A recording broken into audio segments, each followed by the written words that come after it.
The truth occurs. The truth occurs.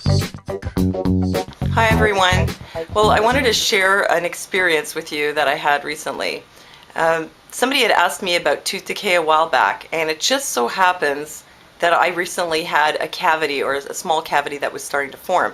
And as we all know, the only thing you can do if you have a cavity is go to the dentist and have them, drill out your whole tooth and fill it with some stuff. But I didn't want to do that because it was a very small cavity up near the gum line between two teeth, and she would have had to scoop out two sides of two otherwise perfectly good teeth. So I decided to try to go about it a different way.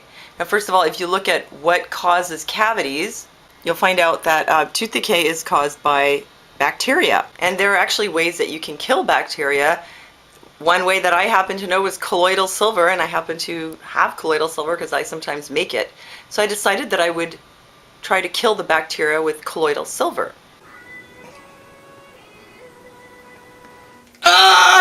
Algeria!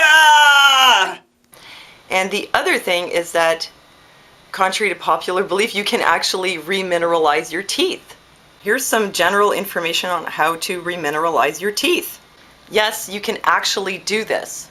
So it seemed logical to me. I mean, if you get an injury to any other part of your body, it can heal itself. The teeth are living. They're not just like, weird, hard, dead stuff in your mouth. They're not like your hair. They're actually alive, and they can heal.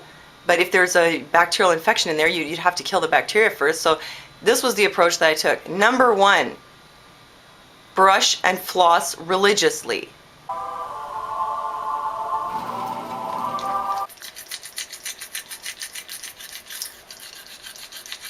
So basically, keep your teeth really clean. And two, I started to rinse my mouth out with a little bit of colloidal silver to kill that bacteria. And then on top of that, I started to try to remineralize my teeth through diet and some supplements. My friend Shoshana had sent me this book, Eating for Beauty by David Wolfe. And he talks about tooth remineralization in here. And a couple of minerals that I added to my diet were silica, which is also good for your hair and your skin, and MSM, which is methyl sulfonyl-methane. And these are two things that he recommends for a tooth building program, along with all the other important minerals that you need, like calcium and magnesium and iron. And these are things you can largely get from your food. So eating for beauty, does that sound vain? Well, actually, your beauty is largely a function of your state of health. And some main aspects of this would be the health of your hair, your skin, your teeth, and your nails. And these are all things that can be very dramatically affected by your diet. So here's a picture of Shoshana. I don't know how well you can see this. I have that picture on my fridge, and people come by and they say, "Oh, who's your friend and how old is her baby?" And I say, "That's not her baby, that's her grandbaby." And they're like, "What?" Because she looks good. Yeah, grandma's looking pretty smoking. And I would add, though, that when you're brushing your teeth, I wouldn't use, a regular commercial toothpaste, because when they're very abrasive. And two, the fluoride can actually interfere with the remineralization of your teeth.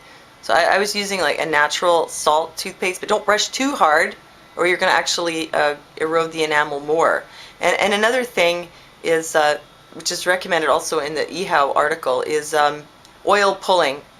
It's an ancient Ayurvedic practice where you take about a tablespoon of sunflower oil and swish it around in your mouth, and that can actually help to heal your teeth. I did try it a couple of times, but honestly I found it was pretty gross. If I was really desperate, I might do it every day, but it seems that I've succeeded in remineralizing my teeth without doing the oil pulling, but that's another option. And also, if you want to prevent tooth decay, your diet is important in a different way, also in the sense that you want to avoid acid-forming foods like refined sugar, refined flour, and meat.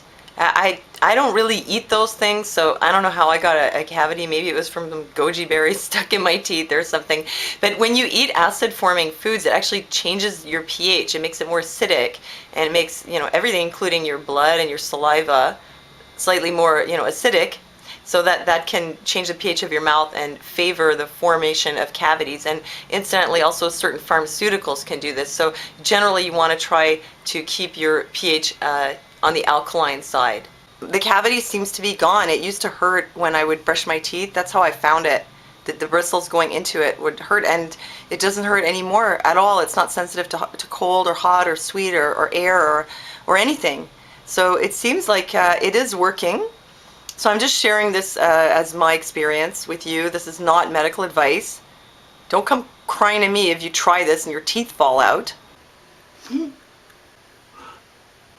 Shit. So I do hope, though, that this information is useful to you. And well, thanks for listening to me, and I'll see you next time.